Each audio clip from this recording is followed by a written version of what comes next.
Hello, welcome you all to the new lecture of chapter 8 trigonometry of class 10. तो last lecture में हमने exercise first के कुछ questions किए थे, 7 तक हमने कंप्लीट किए थे. आज हम 8, 9 एंड 10th क्वेश्चन देखेंगे.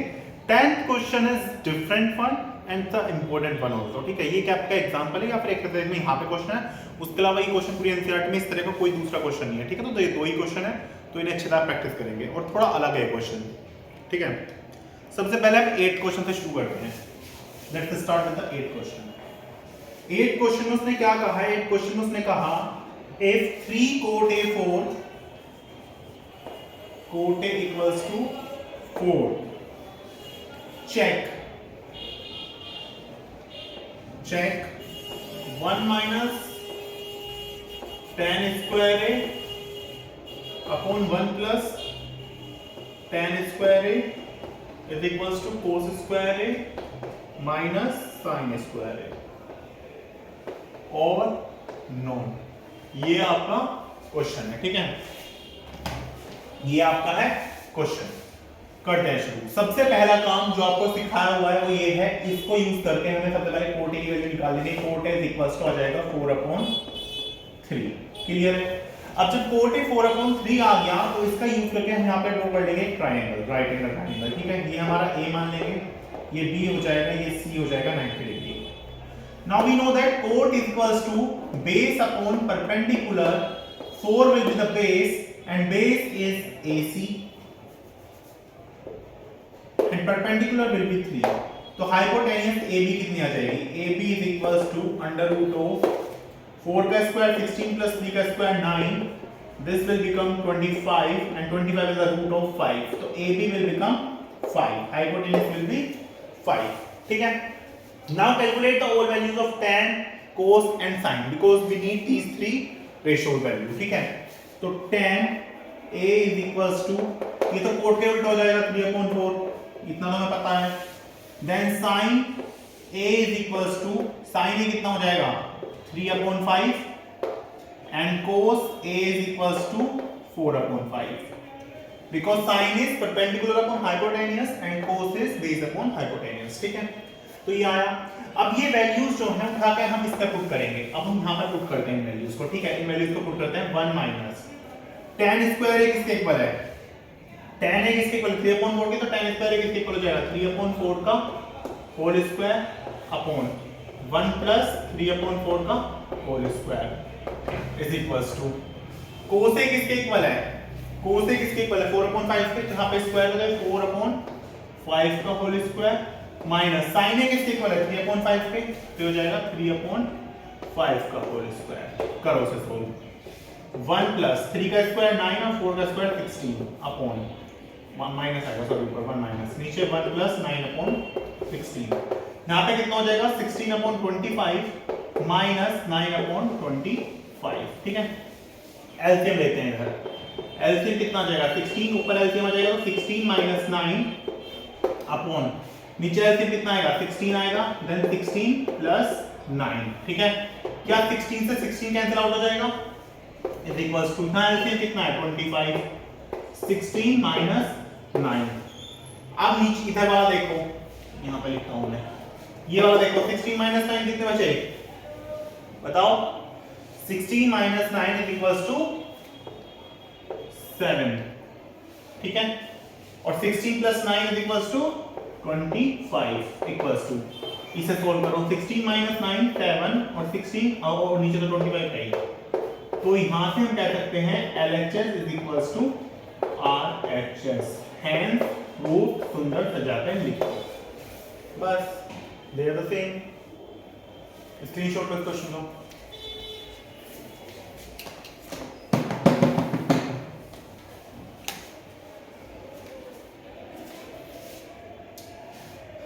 Now I will rub this.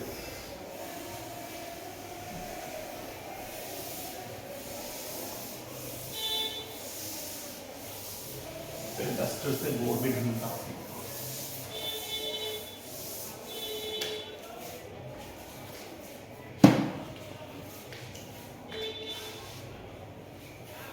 Ninth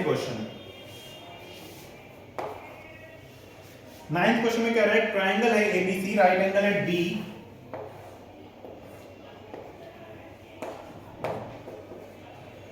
and if tan a is equals to 1/√3। अब tan हमें पता है किसके इक्वल है, परपेंडिकुलर अपॉन बेस के, ये परपेंडिकुलर और ये base, perpendicular 1 and base will be sorry tan a है ना, तो a हम इस बार नीचे ले लेंगे क्योंकि हम ऐसे पढ़ते हैं, तो a a1 एंड ये √3, क्योंकि मैंने बताया था हमेशा जो एंगल लेंगे उसके सामने वाली साइड को हम परपेंडिकुलर कंसीडर करके चलेंगे, ठीक है। Now calculate AC will become √1 plus √3 का स्क्वायर कितना हो जाएगा, 1 का स्क्वायर तो 1, √3 का स्क्वायर 3, तो it will become √4 and 4 is the root of 2, तो ये आई हमारी 2, ठीक है। नाउ वैल्यू फाइंड करनी है हमें। First sin A cos C plus cos A sin C, ठीक है।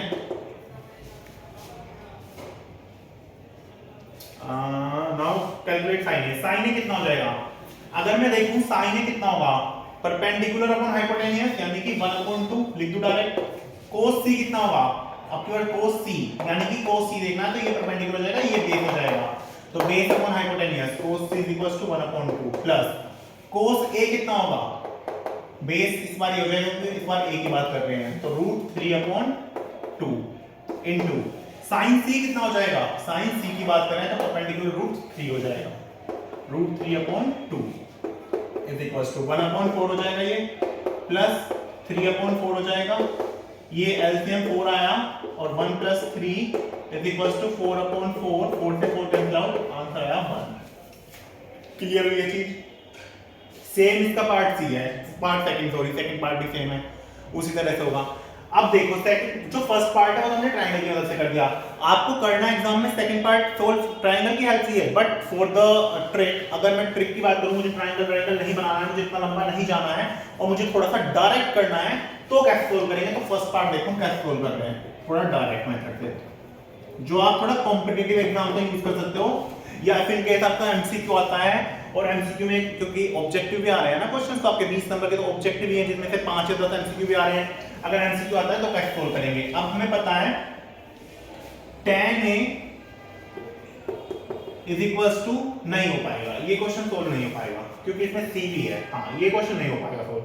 अगर नॉर्मल क्वेश्चन होता तो वहां पे sin A upon cos A उसे लिखते एंड कंपेयर कर लेते 1/√3 is equals to sin A is equals to 1 and cos A equals to √3 and we will put the values of those terms in the question and we get the final answer. But here is not the case because here we also have the angle C. So for that angle C we need to draw the triangle and we need to find the hypotenuse and then we will apply this trick from this triangle to that question. So we get the final answer. Okay. ये note करो, ये screenshot लो इसका और second part को try करना, उसमें से minus करना, मैथ्स कुछ ज्यादा है नहीं। उसके बाद फर्स्ट 10th क्वेश्चन देखते हैं। 10th question is the very important one.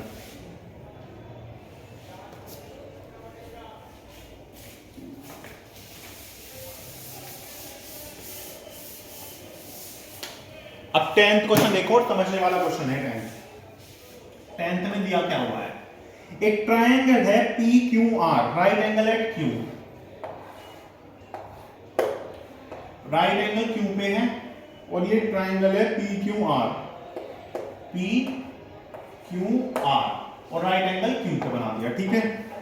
Now हमें गिवन क्या क्या है, हमें गिवन इसमें है PR plus QR is equals to 25 and PQ is equals to 5।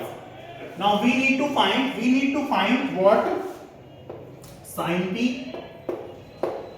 cos P and tan P। तो ये हमें क्वेश्चन में चीज गिवन है, ठीक है। अब इसे करते हैं सोल्व। अब आओ इसे सोल्व करने पे आते हैं थोड़ा। अब तक हम क्या कर रहे थे कि हमें ट्रायंगल की कोई दो साइड गिवन होती है, तीसरी हम निकाल के वैल्यू कैलकुलेट कर लेते थे, बट यहाँ पे केस थोड़ा अलग हो गया है। यहाँ पे PQ में गिवन है, PQ इज दिस, ये मुझे गिवन है 5 एंड PR यानी कि ये वाली साइड और ये वाली साइड, इन दोनों का इस बार मुझे सम गिवन है। सबसे पहले मैं इस ट्रायंगल में पाइथागोरस लगा लेता हूं। पाइथागोरस ट्रायंगल के अकॉर्डिंग क्या बैठेगी, PR² is equals to QR² plus R³ Q square. ठीक है, नाउ वी विल अप्लाई। अब मेरे पास Q R square plus P Q square आएगा। हाँ, पी क्यू स्क्वायर। ठीक है, ना मुझे पी क्यू की वैल्यू पता है, बट मुझे ना क्यू आर की वैल्यू पता है ना पी आर की वैल्यू पता है। तो मैं ये जो मुझे गिवन यहाँ पे गिवन है, जो मुझे ये वाली चीज गिवन है, क्या मैं इससे कोई भी एक एलिमेंट की वैल्यू निकाल लूं? मैं यहाँ से पी क्यू पी आर की वैल्यू निकाल लेता हूँ। ठीक है, हाँ, मैं पी आर की वैल्यू निकालता हूँ। P R comes out to be, P R यहाँ से आ जाएगा 25 माइनस के क्यू आर। ये वैल्यू यहाँ से आ सकती है, कोई इशू नहीं है, कोई दिक्कत नहीं है। अब ये पी आर की वैल्यू उठा के मैं इस क्वेश्चन में यहाँ पुट कर दूंगा। नाउ पी आर की जगह क्या लिखूंगा? 25 माइनस के क्यू आर का whole square is equals to Q R square plus P Q square. ठीक है, पी क्यू की जगह वैल्यू पुट करूंगा। पी क्यू की वैल्यू 5 है तो 5 का square. Clear? Now apply a minus b का होल स्क्वायर वाली आइडेंटिटी। ये हो जाएगा क्या? a स्क्वायर 25 का square 625 plus b square Q R का square Q R square plus 2ab यानी कि 2 into 25 into क्यू आर और 25 into 50 Q R is equals to Q R square plus 25। ठीक है, ये आ गया। नाउ क्यू आर स्क्वायर इधर भी है, क्यू आर स्क्वायर इधर भी, दोनों आपस में हो जाएंगे कैंसिल आउट, क्योंकि दोनों साइड दोनों प्लस में है। ठीक है, ये 625 आया, सॉरी ये माइनस का आएगा, ये माइनस आएगा क्योंकि a माइनस b था ना। अब हम क्या करेंगे, इस 50 QR को उठा के इधर ले जाएंगे इक्वल टू 25 को इधर ले आएंगे, तो ये इधर जाकर प्लस हो जाएगा, 25 इधर आके माइनस हो जाएगा। तो 625 में जब 25 माइनस करेंगे तो 600 बचेगा और ये 50 QR इधर आ जाएगा। क्लियर हुई ये चीज? आई होप इतना बिल्कुल क्लियर हो गया होगा। तो यहां से मैं QR की वैल्यू निकाल लूंगा। QR मेरा आ जाएगा 600/50 and which comes out to be 12, क्योंकि 60 divide by 5 is equal to 12। तो QR की वैल्यू यहां से है मेरे पास 12। तो देखो QR की वैल्यू मेरे पास यहां पे 12 आ चुकी है, तो मैं यहां से PR की निकाल सकता हूं। PR कितना आ जाएगा? 25 माइनस 12 इज इक्वल टू 30। ठीक है, now mention all the sides. तो RQ कितना आया, यानी कि QR कितना आया? 12। ये 5 ऑलरेडी था और PR कितना आया? 13।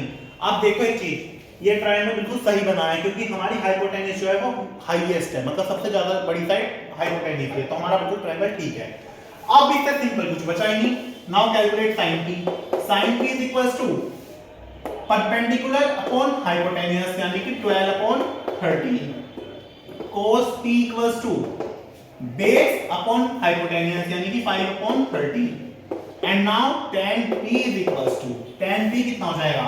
परपेंडिकुलर अपॉन बेस यानी कि 12/5। तो ये था ये क्वेश्चन।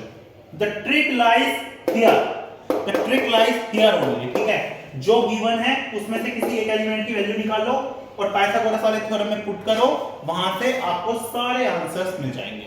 ठीक है, आई होप क्वेश्चन तीनों समझ आए हैं। नेक्स्ट लेक्चर से हम स्टार्ट करेंगे अपनी न्यू एक्सरसाइज, थोड़ी सी लेवल अप होने वाली है, जहां पे आपको वैल्यूज की नीड पड़ेगी। तो टेबल जो है वो अच्छे से याद करके आना या वैल्यूज याद करके आना, और टेबल की ट्रिक मैंने शॉर्ट में ऑलरेडी डाली हुई है, वो आपको इस वीडियो के डिस्क्रिप्शन में मिल जाएगा। ठीक है, तो देख लेना एक बार। सो तब तक आपको पता है वीडियो को लाइक करना है, अपने फ्रेंड्स के साथ शेयर करना है और चैनल को सब्सक्राइब करना है। Thank you very much.